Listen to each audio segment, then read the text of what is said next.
اللهم لا عيش إلا عيش الآخرة فاغفر للأنصار والمهاجرة نحن الذين بايعوا محمدا على الجهاد ما بقينا أبدا لولا أنت ما اهتدينا. للنبي الكريم وصحبه الكرام الفاتحة. الحمد لله رب العالمين.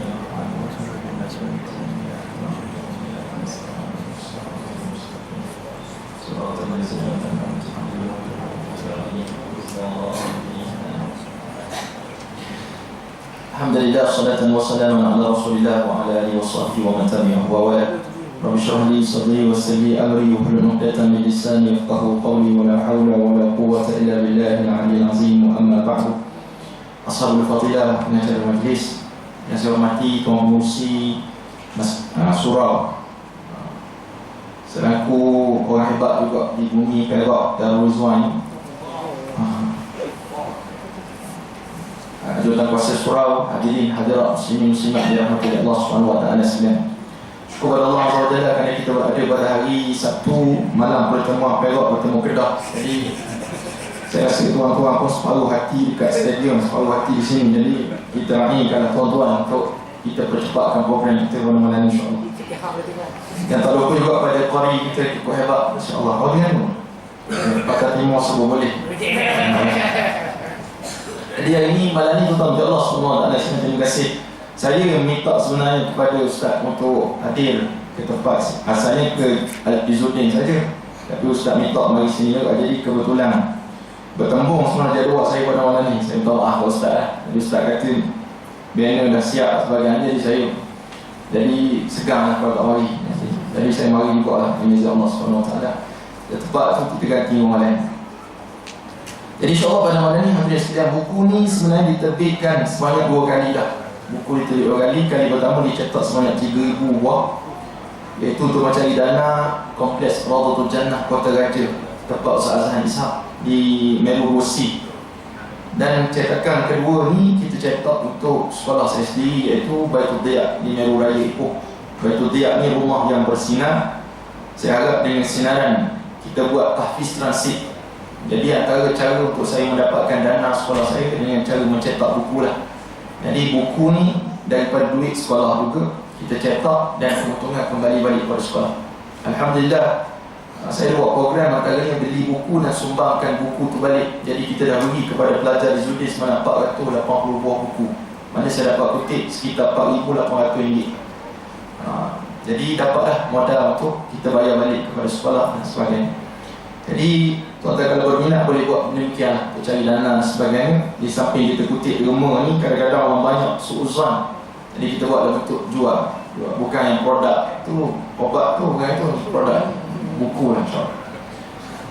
Jadi insyaAllah pada malam ni hampir mati Allah SWT, kita akan cuba menyebut sikit tentang satu buku yang dikarang oleh orang yang hebat, ulama yang luar biasa kehebatan yang Allah SWT berikan kepadanya, iaitu Imam Nawawi radhiyallahu ta'ala anhu, yang mana kitab kecil ni namanya At-Tibyan. Kitab At-Tibyan ni, kitab ni tak tebal mana, cuma saya berjumpa dengan mukhtasar, ringkasan lagi daripada kitab yang tak besar mana ni. Jadi saya cuba terjemahkan dalam bahasa Melayu kita ni, dan insyaAllah sekali lagi yang dapat saya persembahkan kepada tuan-tuan. Minta maaf, cetakan kali ini saya pun terkejut. Dalam hantar comel, mari tiba-tiba dapatkan saya, kita dah cetak 1,500 buah. Dia kalau tengok belakang profil 2 kali, profil ni tak. Saya kata kau buat ni berat dan nantinya. Dia kata minta maaf Ustaz. Saya ingat Ustaz suka buat 2 kali, suka dia. Nampak macam short sendiri. Jadi tak apalah, dah dia cetak gitu. Macam mana jadi tuan-tuan kalau nak pulang balik pun tak apa. Tak apa. Jadi pada malam ni hadirin sekalian, kita dah sentuh sikit tentang tajuk buku ni, indahnya beradab dengan Al-Quran dan Ahlul Quran.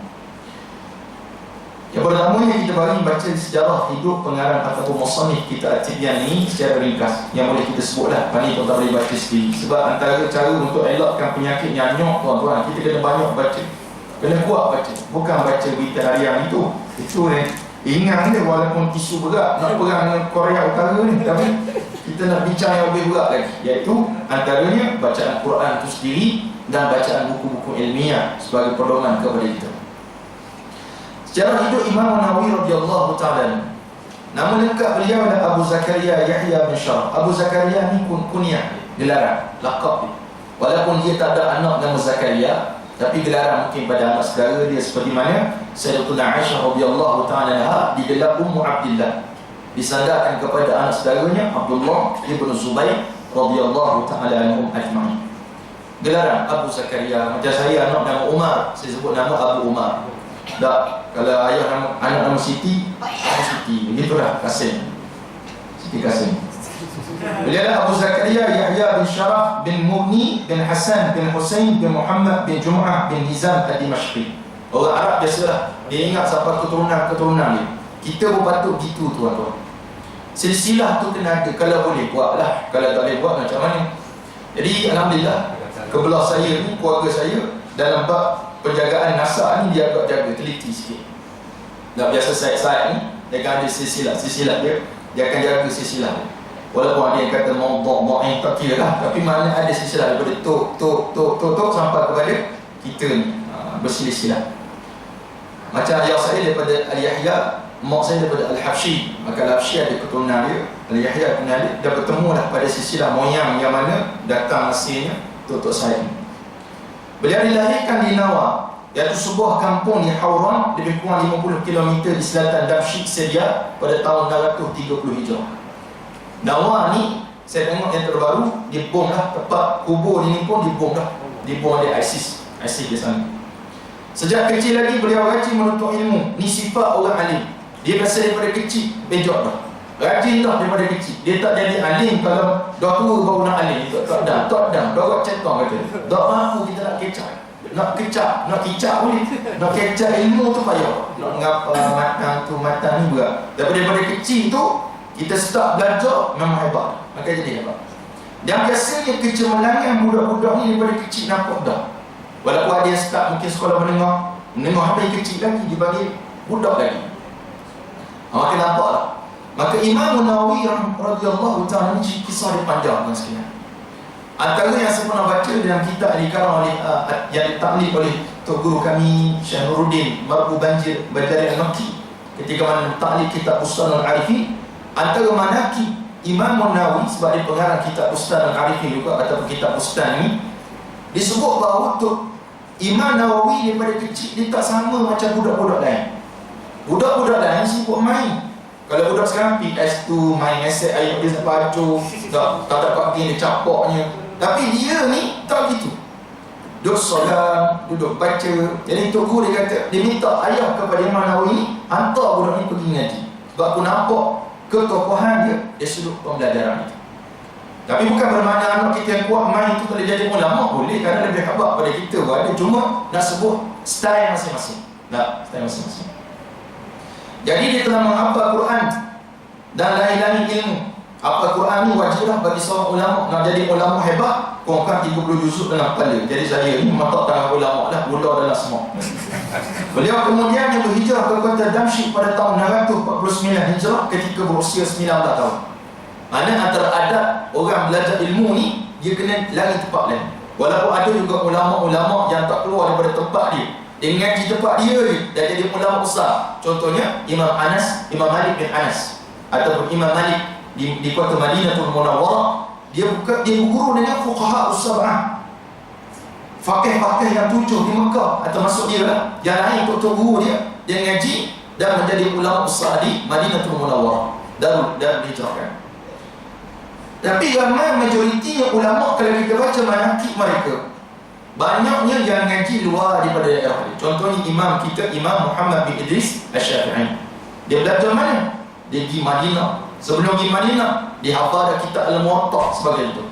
Kita mari ngaji tak ngapa langsung. Kalau saya ngajar Faraid, pelajar-pelajar tak ulang, kau kat rumah, dia mari nak ilmu baru. Lepas tu tanya kat dia awak, dia tak ada pemulihan. Sebab kita start, kita dah tua orang. Tapi kalau budak-budak kena kenapa lah, dan tak ingat tak apa tu. Tapi bawa orang tua tak susah nak tak apa sikit lah, kita yang kena ramai. Sebab dia lebih garang pada kita. Mana gitu? Hafal Al-Quran kan. Masa saya ngaji di Mesir, sahabat-sahabat kita, ustaz-ustaz di Mesir.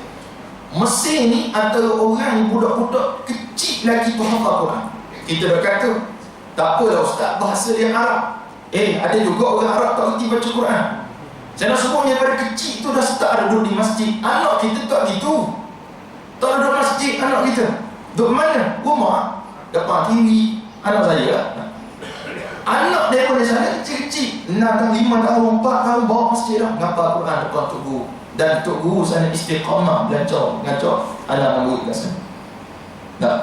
Jadi dia pergi ke Damsyik pada tahun 649 Hijrah, umur dia 19 tahun. Daripada Nawar pergi ke Damsyik sekitar 50 km nak gerak ke sana. 50 km dulu bukan macam 50 km sekarang. 50 km sekarang tuan, daripada sini ke Tapah tu kita boleh buat dalam 15 minit, boleh buat 20 minit boleh buat. Laju lagi boleh. Baru ni saya naik kereta kawan saya, dia pakai Mercedes. Pinjam rasa Mercedes. Orang kaya kan sedap naik kereta. Pecut 200 dah rasa dia. Saya bawa Izora tu 100 pak gegor. Mana laju kalau sampai Tapah tu 10 minit. Kasi boleh dapat atau kurang atau lebih sikit. Nak sebutnya laju. Tapi dulu naik unta, jadi perjalanannya agak jauh dah, kali 50 km.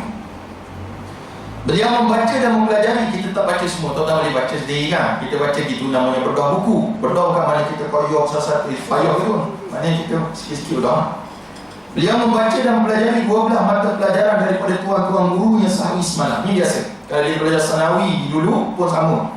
Kalau yang belajar sanawi lah, di pondok ke di mana ke, biasa gitu. Sama kalau sistem yang ada sistem seperti mana madrasah, sekolah dia ada sistem dia. Subjek apa belajar itu?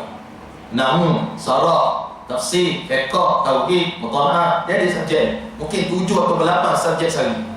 Tapi kalau di pondok, sistem dia lain. Makin kita rajin, makin cepat kita habis belajar di pondok.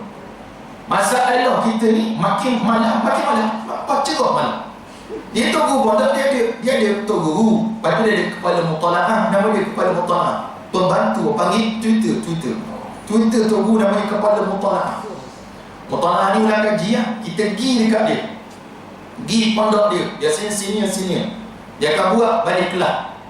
Lepas tu bila balik jumpa balik tu guru, pergi jumpa kepala mutalaah. Lepas tu kita pula mutalaah sendiri, baca seorang kitab dan sebagainya. Itu gaya nak belajar betul-betul. Tapi gaya nak makan Maggi, nak makan sedap, pondok baik tak payah sekolah lah. Mari nak makan, baik tak payah. Itu sebab tu pondok lain. Pondok selagi rajin, selagi mau akan dapat cepat belajar habis dan dapat ilmu lebih banyak daripada orang lain. Itu keistimewaan. Sampai dia boleh jadi tok guru pula di tempat dia, seperti mana tuan guru Ustaz Rozaini nak tok guru balik di tempat yang dia ngaji situ. Dan biasanya pula kita ni atau anak kita ke sekolah pondok, kita atau anak paling tak cerdik sekali kita atau. Ni yang masalah. Paling malas sekali itulah kita atau. Jin kita atau anak kita pondok. Kita nak anak kita jadi malaikat sedangkan dia mengejinkan sekolah. Jadi jin dah ke mana? Nak atau anak jadi ulama, biar cerdik lah. Yang cerdik tu kita atau. Tapi tak, yang cerdik dia datang mana? Star. Sana star. Atau star. Dah tahu ke pondok, dia kata ni ada tokoh jadi doktor. Dah main ingat orang ada pondok kalau jadi doktor. No, Afifi Al-Akiti tu ngajar di mana? Oxford bukan UM. Oxford canggih. Oxford hebat. Orang Melayu pertama, dah orang Perak pula ngaji pondok sekejap, ngaji Zudin pun pernah. Mana dia tu ada tokoh kepondokan tapi mahir dengan beberapa bahasa, 7 bahasa. Termasuk Ibrani, dia Latin. Kita bahasa Kelantan, Ganu, Perak tu kan bahasa tu lah orang. Yang bahasa tu Banjar. Tu bahasa. Itu hebat tu. Banjar Melayu tu. Yang maaf tak tahu sudah. Kehidupan Imam Nawawi dipenuhi dengan kesibukan mencari dan menyebarkan ilmu pengetahuan. Ini sifat orang ulama. Dia kuat mengaji. Mana-mana pun dia mengaji. Dia takkan cakap dia hebat dah. Dia takkan cakap dia hebat. Seperti mana Tok Guru saya pernah cerita kisah seorang Tok Guru juga. Dia ada anak murid yang hebat. Anak murid dia ni berhenti belajar dia sebab dah hebat lah. Dia anggap dia hebat. Tok Guru dia kata tak apa nak pergi mufarakah. Dia pun buat satu pesantren di sendiri. Pesantren ni pondok di sendiri. Pengajian dia, liqa, halaqah ilmu di sendiri. Jadi satu hari tu guru ni nak pergi tengok anak murid. Biasa tu guru yang bagus, dia nak anak murid, dia pergi tengok pengajian anak murid. Anak murid dia ni ingat berubah perangai, punya tak berubah langsung. Dia ni agak diri, UP, diri rasa hebat dah, kemah-kemih dah. Jadi lepas habis halaqah dia kata, wahai tuan-tuan dan muridku sekalian, siapa nak bertanya kepada saya soalan, saya boleh jawab semua soalan tuan-tuan. Oh, dia punya takabur, tahababun. Guru ada tu, halaqah dia. Semua tak berani sebab soal dia dapat jawab. Soal dapat jawab, betul pula tu. Jadi dia rasa bangga dia, siapa nak tanya saya? Tu guru pun cuat sebelah, dia kata, tanya kat dia. Anjing kita ni, tak kenyang. Kenal anjing kita ni? Anjing, Ashabul Kahfi. Kan lari lambu, ada anjing seekor kan. Nanti tanya dia, anjing tu duduk depan pintu gua, kaki dia meluncur ke mana? Dia tanya. Gua tanya dia. Tuan-tuan ada soalan killer namanya. Yang ni kita pernah belajar, dia buah. Tu guru dia ada buah kilat dia. Dia ada buah dia. Jadi bila tanya kepada anak murid, senyap, tak ada jawab. Aku tak tahu, yang tu pun aku tak sempat belajar orang. Tak tahu, jangan kita rasa hebat lah. Walaupun kita dah hebat dah, jangan rasa hebat. Sebab ramai orang gitu. Jadi rasa dia hebat, buat benda ngaji, benda-benda biasa. Kalau dia hebat dah, dia mungkin dapat keberkatan daripada majlis ilmu tersebut. Sampai kata Nabi SAW, ada orang lalu di tepi majlis ilmu. Dia bukan cadang nak pergi duduk. Lalu dia dengar dia berbual, dia mari duduk. Contoh, dekat tempat duduk. Dengar satu habis. Maka malaikat turun kapal repot pada Allah SWT. Sebab Allah nak ampunkan orang yang datang majlis ilmu ni. Tapi ada seorang, ya Allah, dia kata yang mari itu saja. Dia bukan mari nak ngaji betul, sekadar nak bertinggi. Maka Allah SWT ampunkan orang yang belajar dengan orang bertinggi itu sekali mari mendapat maghfirah daripada Allah SWT. Baik. Beliau sangat sabar dan hidup dengan penuh kesusahan dan ujian. Beliau sangat warak dalam berpakaian dan makanan, sehingga beliau tidak mahu menerima sebarang pemberian daripada orang lain kecuali dalam keadaan yang sangat memaksa. Dia tak nak, tak mudah-mudah. Orang bagi ambil, kita patah bagi ambil, tak bagi malu, bering tak bagi, mengamuk, cok biasa. Tahun lepas dapat, tahun ni dah dapat tuan ni juga nanam. Tak malu. Allah itu. Apa yang beliau pakai adalah pakaian yang dihantar ibunya kepadanya, dan makanan beliau pula yang makanan yang dihantar di ayahnya atau keluarganya saja. Orang Arab kan makan roti boleh tahan lama, tak expired. Kita nasi tak ada setengah jam, kadang-kadang tak ada 24 jam, pasti lah. Jadi dia makan yang tu je. Ni Imam Nawawi. Maka dalam hal ini beliau telah sampai ke tingkatan warak yang tinggi sekali. Kata Syekh Hamid Zanzar, Imam Nawawi digelar juga sebagai wali daripada wali-wali kutub.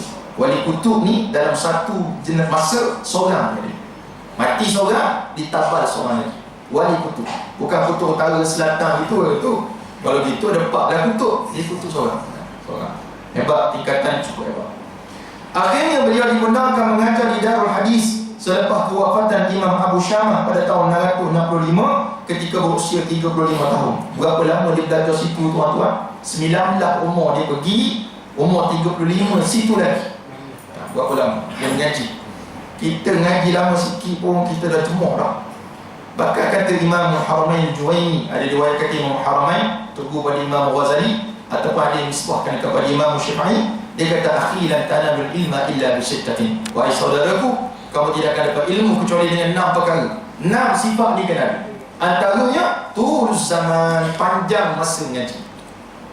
Panjang masa ngaji. Itu sebab seorang hari-hari dia pengajian, panjang masa Allah. Cuma hari ni tak panjang masa, insya-Allah. Bismillah saya buat benda kita berhenti. Antara guru beliau yang lain ialah Syekh Al-Qadi Abdul Fadl Abdul Karim bin Al-Qadi bin Abi Al-Qasim Al-Ansari Al-Dimashqi. Ni saya sebut pun saya tak kenal. Tuan-tuan memang tak kenal. Kita sebut kita nakal saja dalam manakib dia ni.